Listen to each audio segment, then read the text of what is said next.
I'm as much about not second guessing as anyone. So 99% of the time when coaches make decisions, because if they work, everyone's like, "Oh, you're a genius." So you shouldn't rip them if it doesn't work. In this case, it was just this wasn't like, "Oh, what should we do?" This was the obvious call to tie the fucking game. That was Oh, it. we're talking about we're jumping right into that. But let's get into you start the whole thing and let's fucking go because I mostly want you. I want to get to the point where for the third week in a row, you take a team that's giving Patrick Mahomes points, and for the third week in a row, I sit here and look at you like you're nuts. So I would like to start off first. Welcome everyone to the Bettoroff Podcast. First time having three panelists here since revamping the show. We got my man Ja over here to my right. I don't know where he's going to be formatted in once we get it in.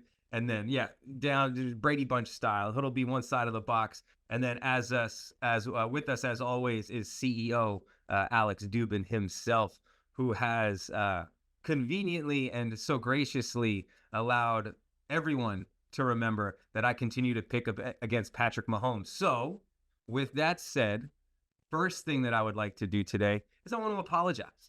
I want to apologize to Patrick. I want to apologize to Andy Reid, the entire city of Kansas City. I feel like a fool. I drank that purple drink, and I was all in on the Ravens and Lamar. And I think I was betting with my heart. I wanted Lamar to shut everyone up. And unfortunately, all it really did was amplify the fact that he may actually be a choke artist. Now, I think it was more in the game plan than on him. He definitely missed a few plays. It seemed like every Ravens big play started big and ended as a blooper that wasn't funny to anyone in Baltimore. No. But apologize to Mahomes and Andy Reid. Similar to the way that we've always said, you shouldn't bet against Saban and Alabama. You shouldn't bet against, back in the day, Belichick and Brady. It's just a no-no. You don't do it. I've learned my lesson. Don't forget, the number one MVP is coming from our New York Giants. Steve Spagnuolo. He was the real MVP, man. Well, that was the other thing I was thinking of. That defense was looking amazing. They didn't play that well. If there's a DC who's not afraid of a high-powered offense, who does not give two shits what you did during the regular season, it's our man Spag. He knows how to isolate great quarterbacks in that pocket. He knows how to use the defensive linemen and stunt and get those linebackers in there, and contain the quarterback and force them to do stuff that they don't want to do.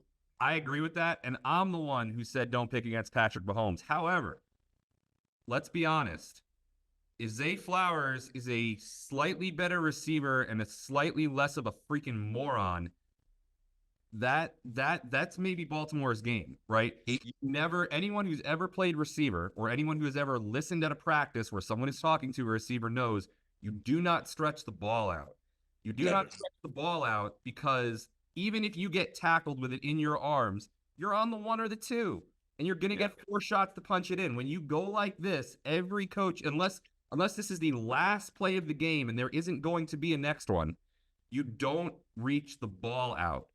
And then, the catch on who was the on Snead. On Snead. Who, by the way, was the one who punched the ball out. He got the punch out. So that's what happened. He let us. They played with too much emotions. They wore their emotions on their sleeve, and that's what happens when you don't play focus, play with emotions. You have those emotional plays where you get those penalties, pass interference or roughing the passer, just because you're trying to go too hard. You're trying to make a play because you're trying to, have a one-on-one with Snead and try to prove yourself instead of focusing on the win. You know what I'm saying? He's young. He's excited. He's a young guy. He might have gotten away with it if all he'd done was spin the football. He might have gotten away with it if all he'd done was stand over him. He might have gotten away with it if all he'd done was talk trash. But he also pushed him to the ground. I don't think. That shove was unnecessary. You can't push someone, stand over them, spin the ball, and I don't care how pro-celebration you are.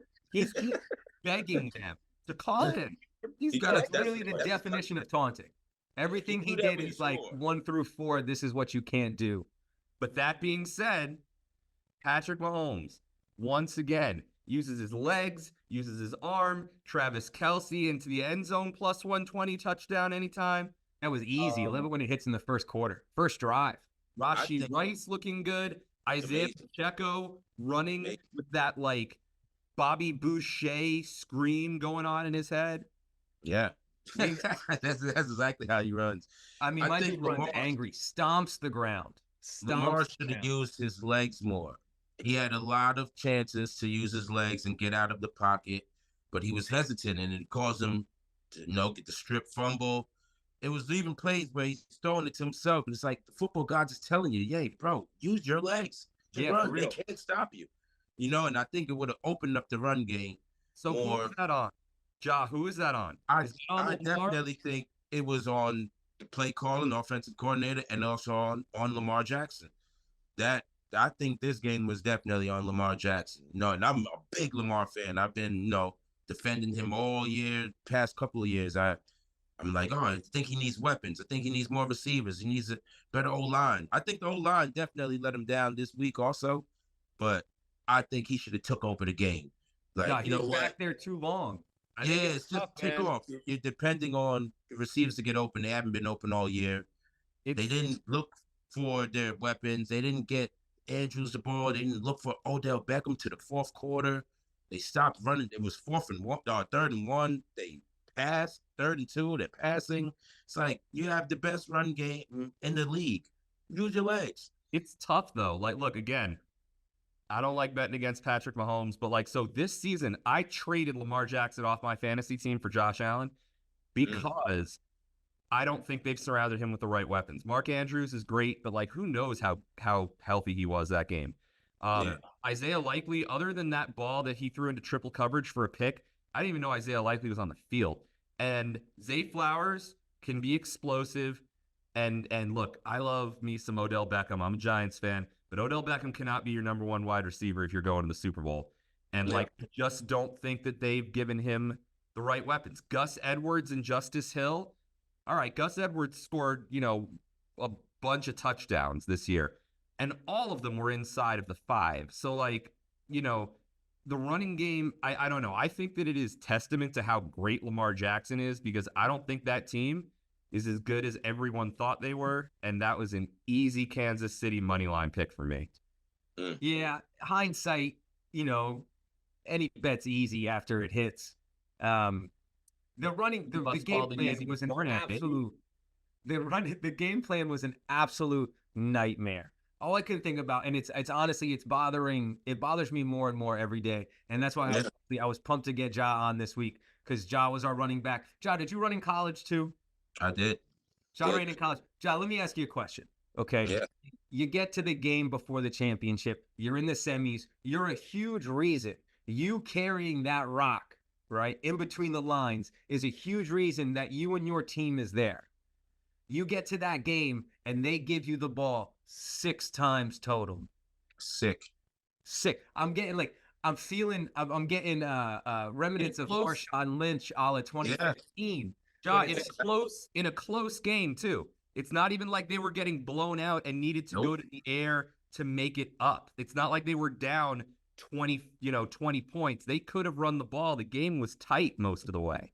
It felt like more of a blowout than it was. It was a 10-point game until it was a 7-point game, but at no point did I feel that Baltimore had any sort of grasp or momentum in that game. But every time they made a big play, bang, shot in the foot, bang. Underestimate that coaching staff. Actually, my quarterback from college actually is on the coaching staff for the Chiefs, and he's been telling me, for the longest, our coaching staff is amazing. Like Andy Reid, when Bieniemy was there, he's like, man, it's unbelievable. They make it so easy for the players to get their jobs done.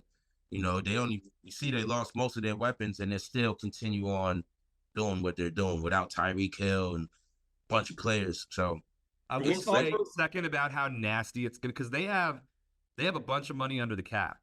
Just from a football standpoint, it's T. Higgins. Who's the other big wideout who's a free agent this year? Is it DeAndre Swift? It's somebody else. Can you imagine that Kansas City team with all the talent it has, and you go out and you get T. Higgins, good night. They need someone who can catch the ball because that was the biggest shot against them going into the playoffs. That's how good Patrick Mahomes is. They don't need anyone who can catch the ball. Yeah, he does it. I mean, You see, we're looking at two different teams. Giants, all the guys that the Giants let go, Richie James, Tony, he's making them look good. Nobody made Kadarius. No one can make Tony look good. The only people that have made Kadarius Tony look good are the people who put him on the bench for coaches' reasons. That was You saw he was on Insta Live during the game talking about how the injuries that the Chiefs put him under was all BS and he was fine and whatnot. And honestly, I think we all knew that. Tony was the last one to figure out that the Chiefs were lying to him and he wasn't injured. No one's surprised. no one. What are you going to do? Go get T. Higgins. Let their receiving core be Travis Kelce, T. Higgins, and Rashee Rice next year with Isaiah Pacheco and Clyde Edwards-Helaire and that line and Chris Jones. You tell me who else is the favorite for the Super Bowl. That's ridiculous. I got to give Dubin credit. He did say that Chris Jones was going to eat Lamar's lunch. And while it didn't start that way, Chris Jones came out different in the second half. And that dude was everywhere. And Starts in the trenches, man. You don't have those guys in the trenches, you're not doing anything, especially in the playoffs. They should have Chris Jones for the first quarter in a gold jacket. Just let him do it. Hey, let the O-line get tired. They kept it tight. And then that defense. I mean, both defenses played great in the second half. What was there? 3 points scored in the second half? Yeah. What about the Lions? How does that? Oh man, to have that lead. Who are they? 24-7. They did. That was so hard to watch for 3 reasons. Number one, where was Marshall Mathers? Why can't I get me some Eminem on the screen? I don't even know if he was because he's like this the whole time. Yeah, well, that's why I want to see him.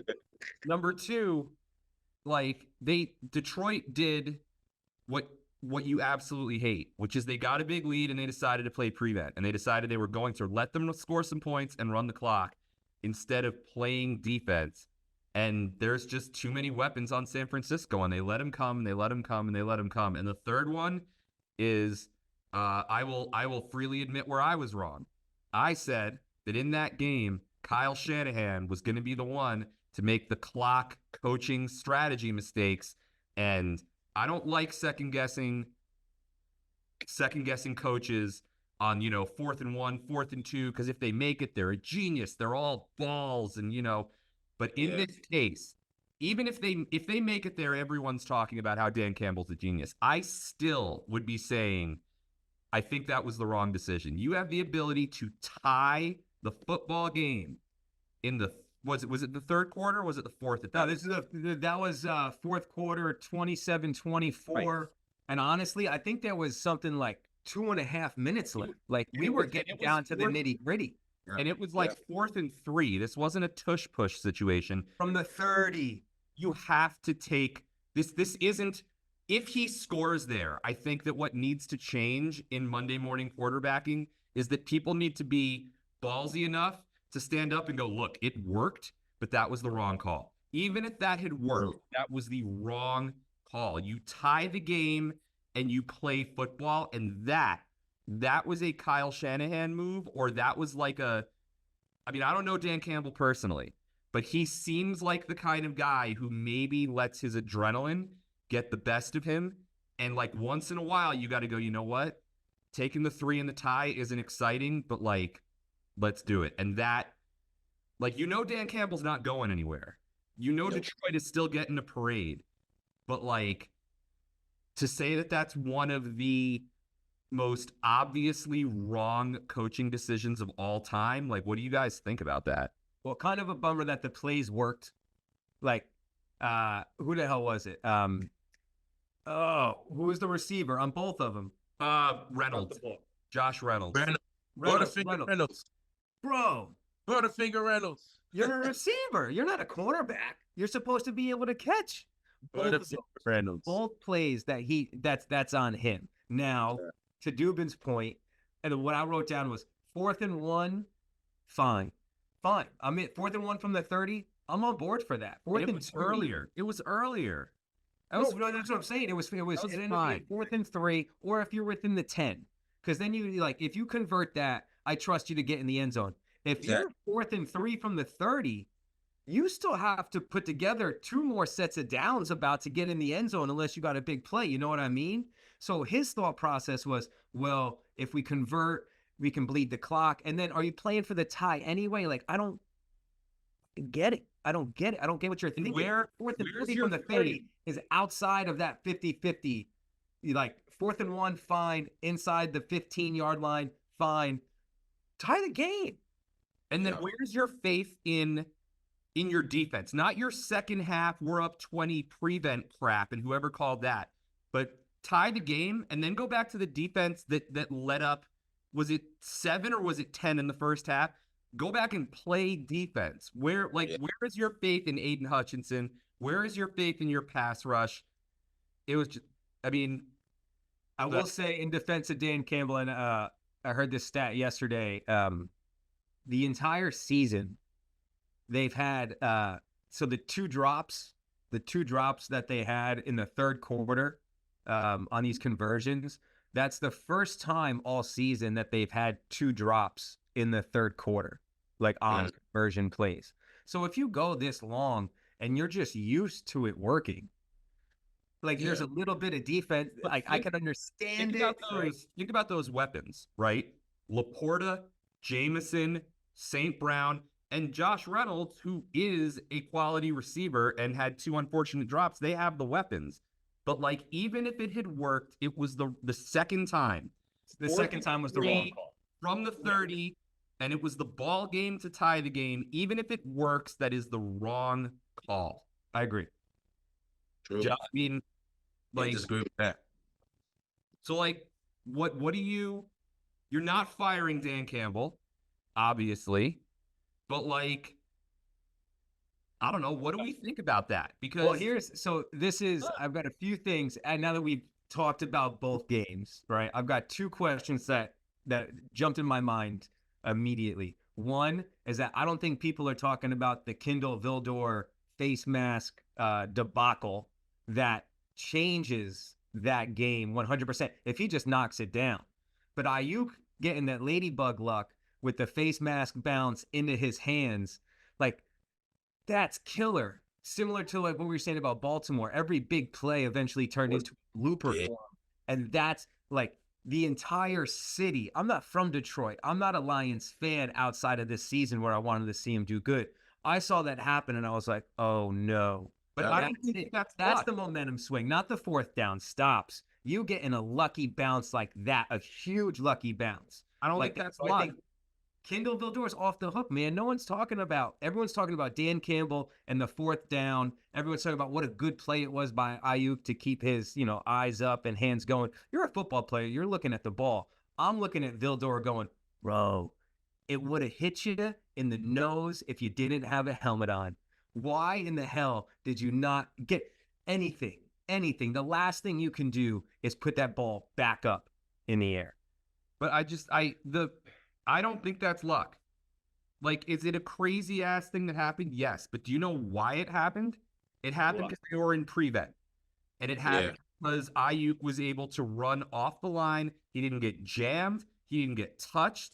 And he ran past a cornerback with no help over the top that was anywhere near them. He just ran through all this open space. They were playing prevent defense. If someone had jammed Ayuk at the line, that never happened. I mean, Josh, he didn't get past. That's the thing. He didn't beat Vildor. Vildor had him like 2 steps, 3 steps. There was that flag came in, and I was pissed because I knew they were going to try and call defensive pass interference, and it wasn't.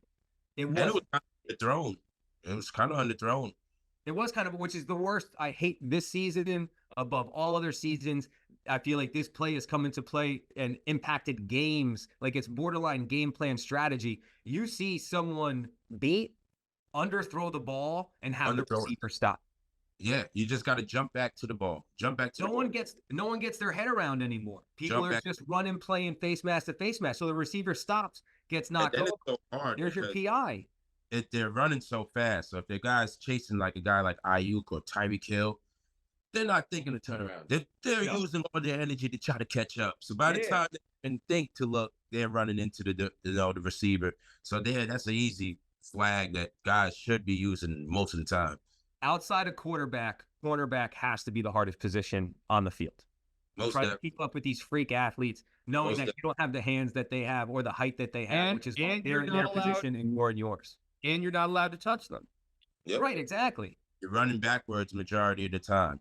Now, I can say this. It's maybe hardest, but it's not the most physical. You know, there's other positions to me that's and harder. Like middle linebacker to me, I think the middle linebacker and the quarterback have the hardest job. Middle linebackers taking on contact every play. You have to stop the run and worry about the pass and make sure you cover defense aligned, make the calls, and get back on the line. Quarterback, there's no subs for a quarterback. You know, you're in the game the whole time. You know, you might have a long run, like Lamar Jackson might have a 25-yard run. You have to get back to the line and call the play again and then make sure every guy's in line. Yeah, and you guys go get the game on your shoulders. You lose, it's on you. The breath. Yeah, it's like quarterbacks is like, all right, I know I'm on this one guy. The guy's in front of me and I don't have to, and I have an area. So I don't really have to cover much. Not wrong. Not wrong. There's Patrick Mahomes picked apart that zone.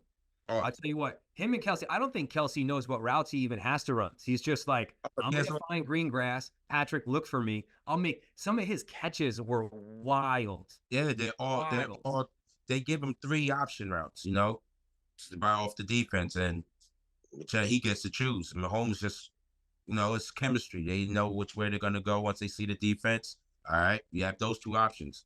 I'm going to see which way you're going to go and make the decision. Oh, yeah, that chemistry was on display this past Sunday, for real. Yeah. There's no arguing on it. Now, all they talk about today, the last 2 days, is Mahomes and Kelsey, the best pass-catch combo duo ever. Is Kelsey the best tight end ever? And they're at least in the, whether you agree with it or not, being in that discussion is a win in itself. And they've got time left in their career. They're on it. It might be a hands down question by the time they're all done and wrap it up. Yeah. And with Andy Reid, you know, those stats are going to be boosted, man. Yeah. Tommy, have you learned your lesson? I know this is the recap show, not the preview show, but have you learned your lesson? Yeah. And apparently everyone else did too, since the line opened up at Niners -2.5. And then by the time I woke up Monday morning, it was down to Niners -1. So I think everyone is on the points for Patrick hashtag right now. And again, I know we've said it before. I think we've said it every week since we've had the pod. It's a bet that if you take and you lose, you can go to bed at night and rest easy because you took Kansas City and Patrick Mahomes with points. Like, that's the smart bet. When you take Lamar and negative points, you lose sleep, because you're an idiot for betting against the Chiefs and Andy Reid. Chiefs are still +2 on DraftKings. All right. Well, that's where the Bettoroff app comes in handy, man, because you should shop around, get as many points for Patrick as you can. Before we look ahead to the Super Bowl, because the other thing that I was going to say before, by the time these 2 games were done, we saw 2 very different losses from 2 very different teams from an expectation standpoint, right?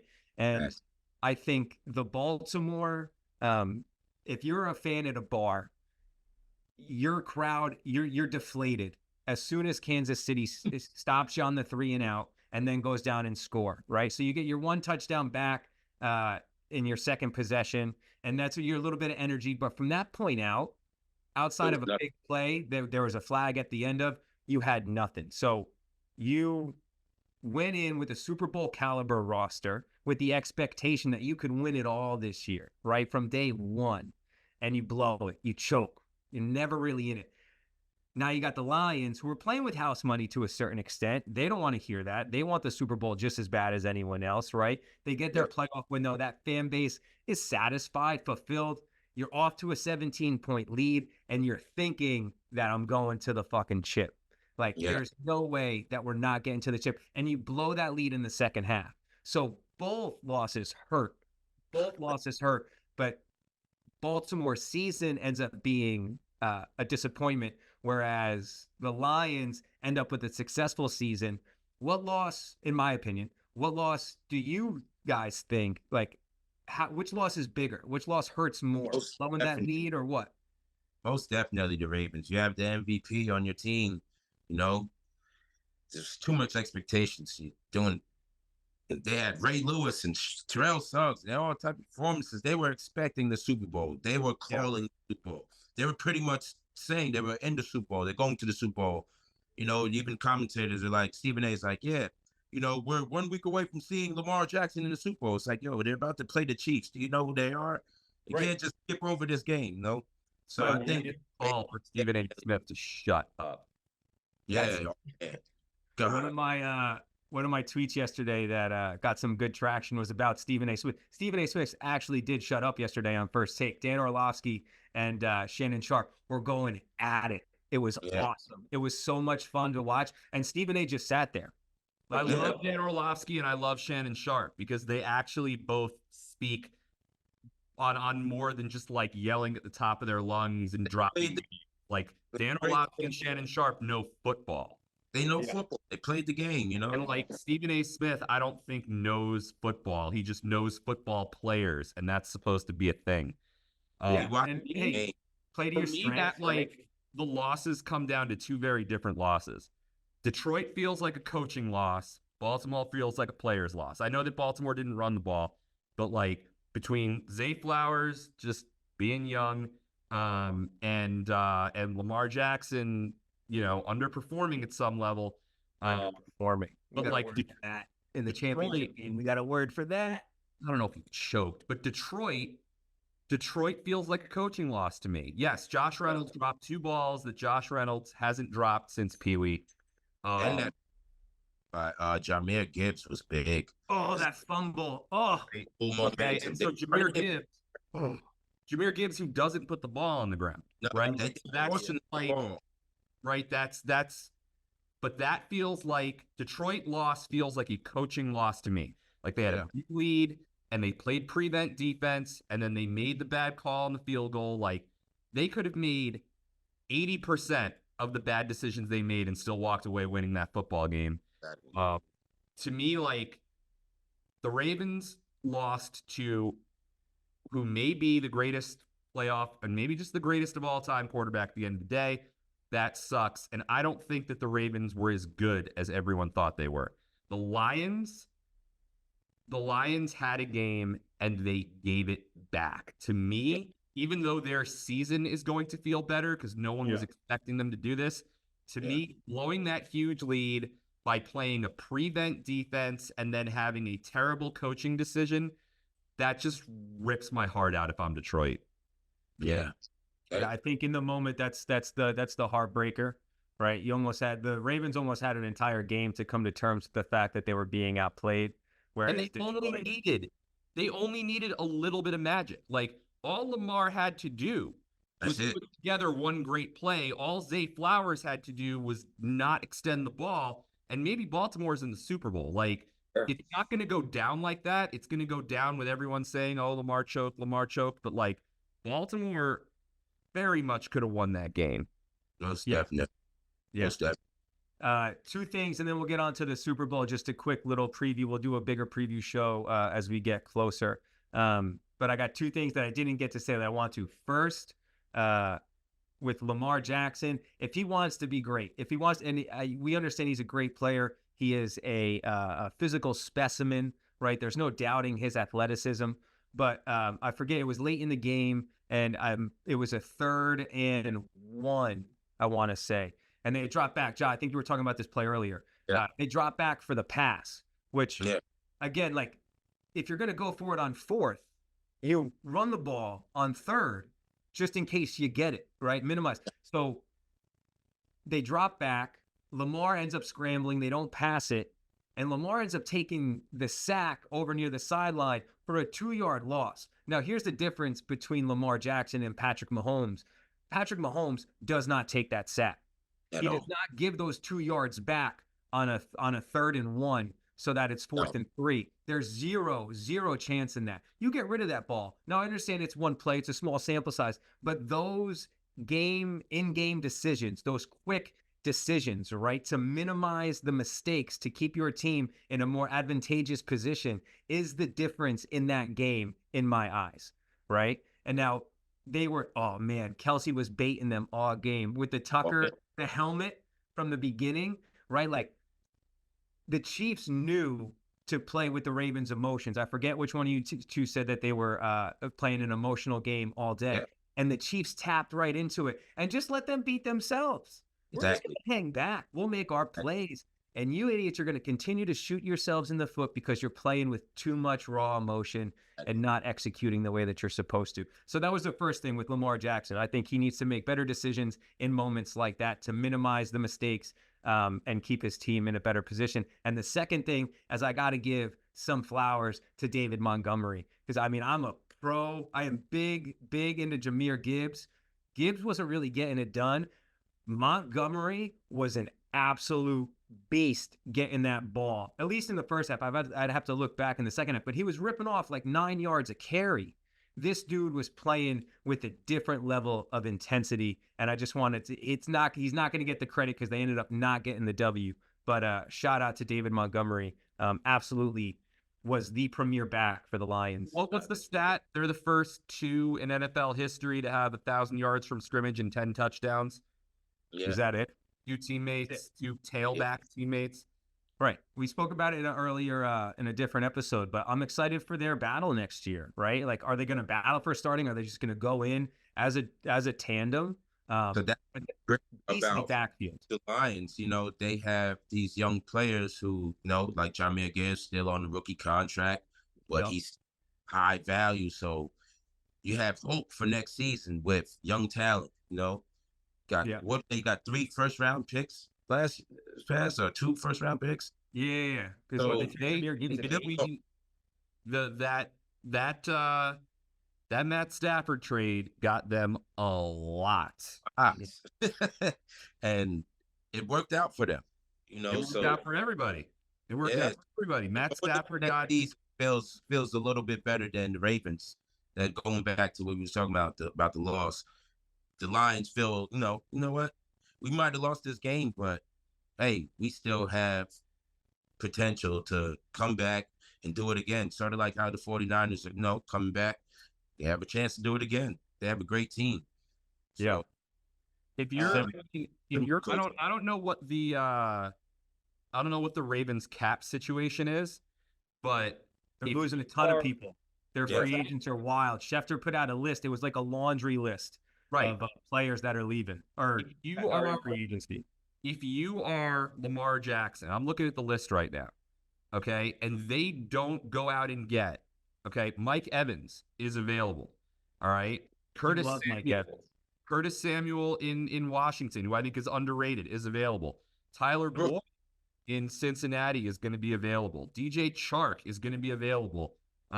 T. Higgins is going to be available. If they don't go out and get him a Pro Bowl wide receiver, I mean, you've got to get Lamar Jackson an over the top threat, a guy who can come down with like a CD Lamb, who can go out and get 8 to 12 catches a game for 120 and a touchdown when it matters, no matter who's guarding them.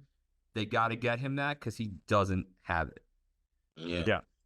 Yeah, I don't think we talk about the Ravens with the same expectation that we do this year, unless they come out those first few games and blow some teams out of the water. Like most of the good teams we saw this year, the word fraud came into the conversation a couple times, whether it was Philly, Dallas, Niners without Samuel, like all these. But Baltimore was that or Miami was another one, frauds, right? Like can't beat anyone with a winning record, can't beat anyone. Miami. Fraud. Miami frauds. Right. There's the bullies on the schoolyard who can't actually take a punch. You'll pick on a bunch of little kids until someone punches you in the nose and you go whine and bitch into the teacher. Baltimore was never in that conversation. They were the premier team. Kansas City, people talk about frauds because of all the drops, right? Yeah. They push on that. Not everybody talks about Kansas City. Like LeBron in the regular season. Just get me to the playoffs. That's it. People knew KC was going to be nasty all along. I don't know It's about match. It's also about match at all.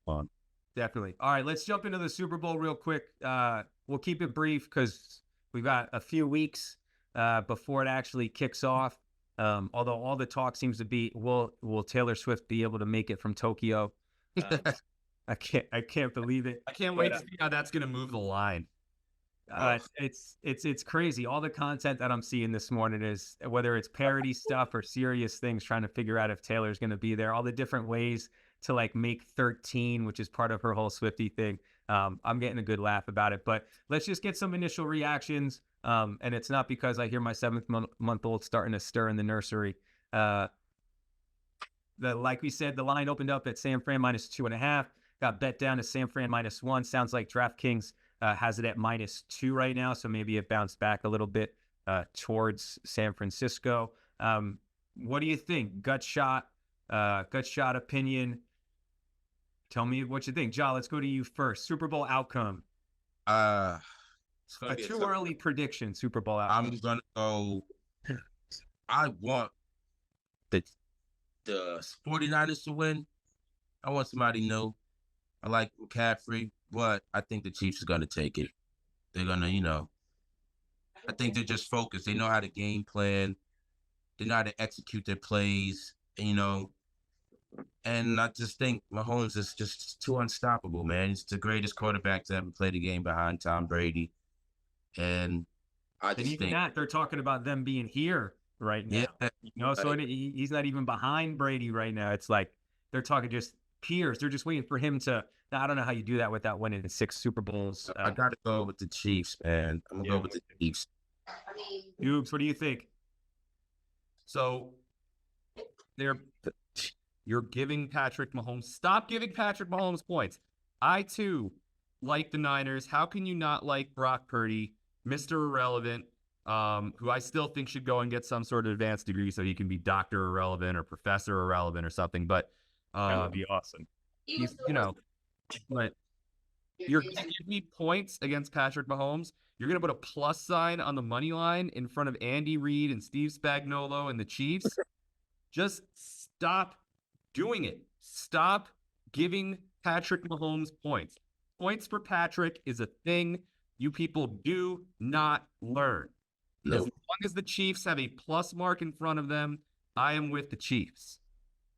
Yeah, as much as I would love to say that, the auto touchdown that Christian McCaffrey is, I actually do. Like, I'm not just taking the Chiefs because I burned myself the last 3 weeks betting against Patrick Mahomes, although it's playing a little bit of a part. I actually do like the Chiefs better in the spot.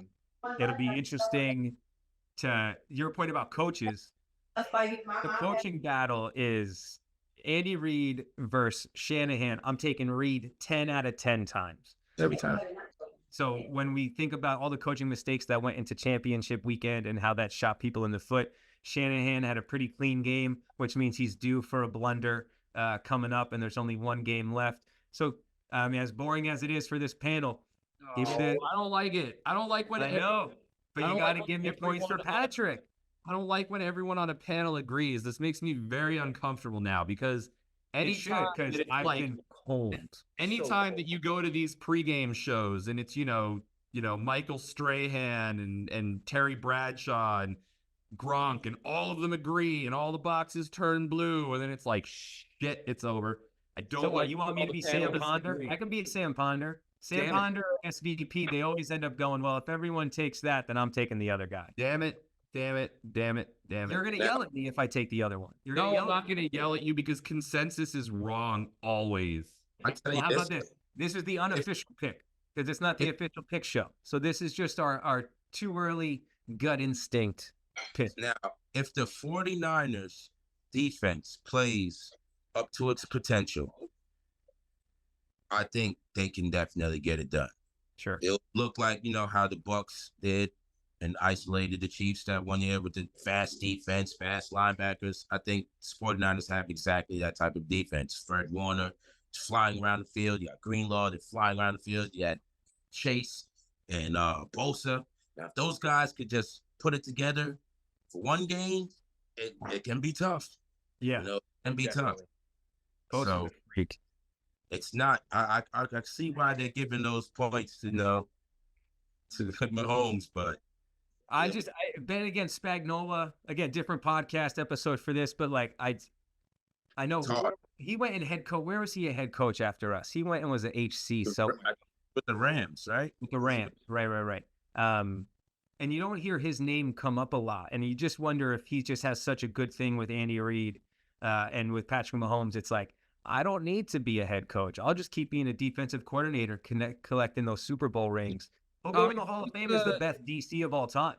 Tommy, who was the pitching coach for the Braves the entire time that Bobby Cox was the head coach and the manager, and no one could ever get him to take a managerial position because he was like, screw this, I'm going to be the pitching coach for Maddox, Glavine, and Smoltz. Like, I'm going to be honest, I wish I had that name just at the front of my brain because I would impress myself with that sort of a drop.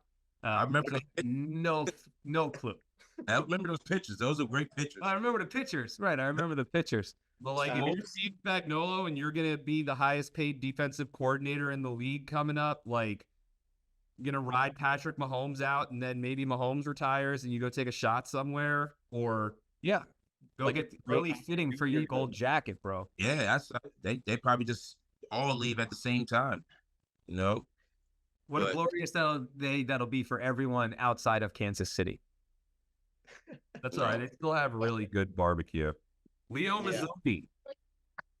Like that. All right, y'all. Let's wrap it up. I appreciate you joining today. Appreciate everyone listening.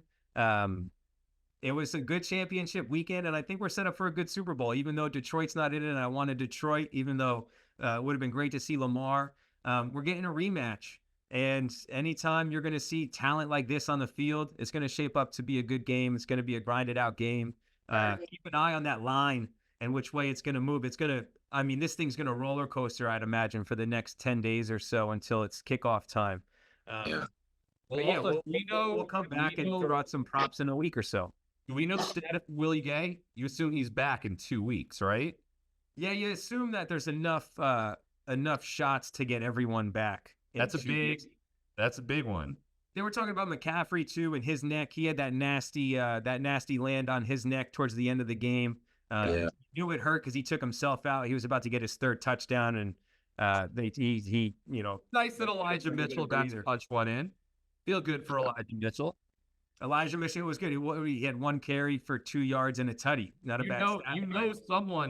Someone cashed out on Elijah Mitchell. Probably plus 320 touchdown time, right? Someone made some money there. You know who got their 2 receptions this week too, Dubin? Who I bet on that before. Yeah, man. I was watching that. Check. Yo, his toe drag was nice though. He didn't look like a fullback. He knew exactly what he was doing, where the sticks were, what he had to do. That's good football. He had those Cinderella slippers, and they kept showing him. And my friend who's convinced that State Farm is this evil overlord that decides on how every game is over. She was like, he's got red shoes. They show him on red shoes. And like, that's State Farm. And both of the teams in the Super Bowl wear red. It's about State Farm. So Kyle Juszczyk is a State Farm. Did you see the post? It was about how the NFL hired a ref that usually favors the road team. Didn't happen this time. Didn't the referee in the Chiefs Ravens game? I think he calls more penalties against the home team than any other. But there were not a lot of penalties called in that game. Neither of those games. Props to the refs. Yeah, I'm not going to look back at either of those games and talk about the officiating. That wasn't the story. They did their jobs. It wasn't over officiated. It wasn't under officiated. They let them play. But the taunting flag is the discussion today, but it's not should the ref have thrown it or not. It's should taunting be allowed in the league. Everyone agrees that that's exactly what taunting is, and that the flag should have been thrown. It's just a question of should that be a penalty? Ball players handle it a little bit. Most definitely should have been called. If it's not a touchdown, shouldn't be any over celebrating like that. It's going to cause more fights. I can't believe that didn't turn into some sort of the push down to the ground was it for me. And that was the first act. He pushed him down, spun the ball, and then flexed on him. I was like, As soon as he pushes me back down to the ground, my anger takes control and I'm up in his face. But hey, credit to who That's was right. it? Was it Snead? Snead. Farmer played out the way it did. You know, football guys always watching. And that's Absolutely. why plays, you get the ball punched out. That's right. That's right. Karma came back and got him. All right, y'all. I'm going to let you go. Respect everyone's time. Jai, I appreciate you joining us today. We're going to get you back on here too. And then you and I are overdue for a drink or food or something, brother. All right. So next time I get down into DC or next time you're up here, we'll get together. We'll do something. I'm coming up today. Maybe I'll Get out of give you here, a call. really? Yeah, I have a funeral to go to. Oh, sorry to hear that. All right, but I'll give you a call when I touch down in Jersey. I'll be in around Edgewater. All right, cool. Yeah, man. I'm in Brooklyn. I'm on paternity leave, so I'm gonna be in Brooklyn today. Matter of fact, so I'll give you a call. give me a shout. Please do. Dubes, how's Colorado? We need some snow, man. But on the upside, there's like cute dogs and stuff hanging around in Colorado. Oh, no, yeah, that's what people go to Colorado for, the cute dogs. Yep. I'm just out here, being glad that I'm not a Broncos fan, but then remembering that I'm a Giants fan, so not being that glad anymore. Yeah, as Are you long a as- Buffaloes fan? I'm a, Are you? no, I went to the University of Virginia, where our football team is not good. You He's went on my don't touch list. not too far. Not good. All right, y'all. I'll catch up with you later, okay? All right, love guys. Sign it off. Have a damn good time and cash some plays this week. Hell yeah. Let's go. Super Bowl preview show is coming. All right. Later, everyone. Safe guys.